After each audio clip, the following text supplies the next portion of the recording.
Space, the final frontier. When Star Trek hit our screens in the 1960s, Captain Kirk could promise to boldly go where no one has gone before.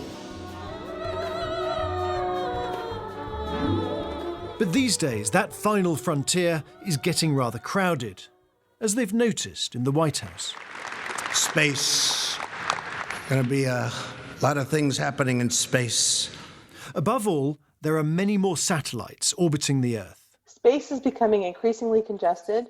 Right now, there are about 3,000 active satellites. But if you look at how many satellites are planned to be launched over the next 10 years, there could be an additional 107,000 more. Victoria Sampson is the Washington director of the Secure World Foundation that promotes the sustainable use of space.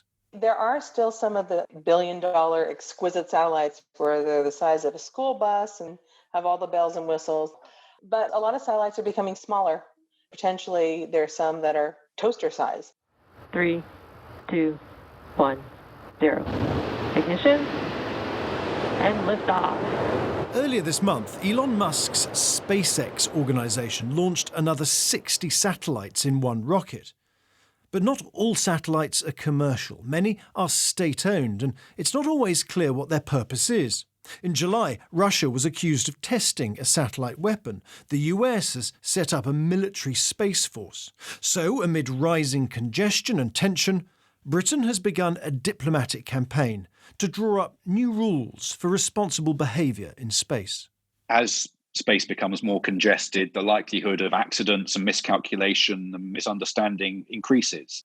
Aidan Liddell is Britain's permanent representative to the United Nations Conference on Disarmament. He's drafted a resolution for the UN General Assembly that aims to broker a new international consensus. It's really in everybody's interest that we have some sort of framework governing how states and militaries behave in space. We may disagree on exactly what those rules should be or what they should cover, but really it's in everybody's interests that we fill the gaps that exist in the law governing space and that we work out together a way of managing those threats. The problem is that most space law is limited and out of date. Cold War rules that ban nuclear weapons, but not much more.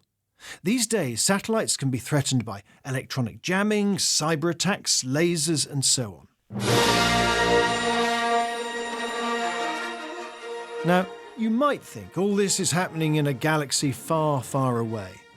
But these threats matter because much of our daily lives depend on space. Aidan Liddell again. Our entire global communication system really depends on satellites now. Our financial systems depend on satellite communications technology.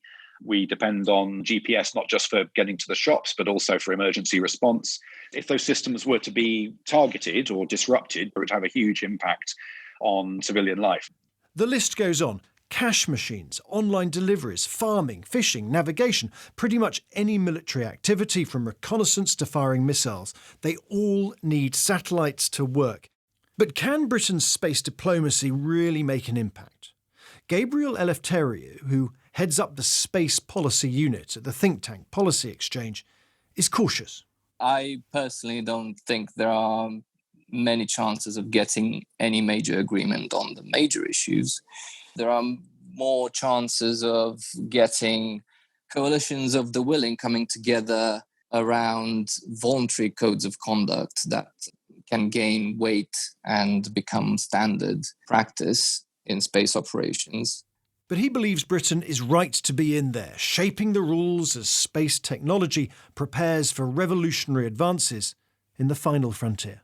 The question that should bother all of us very much is, are we really thinking seriously about the next 30 years in space? And are we prepared as a country to be seriously in the game in 2050? Because one day that future will come knocking. So we'd better be ready.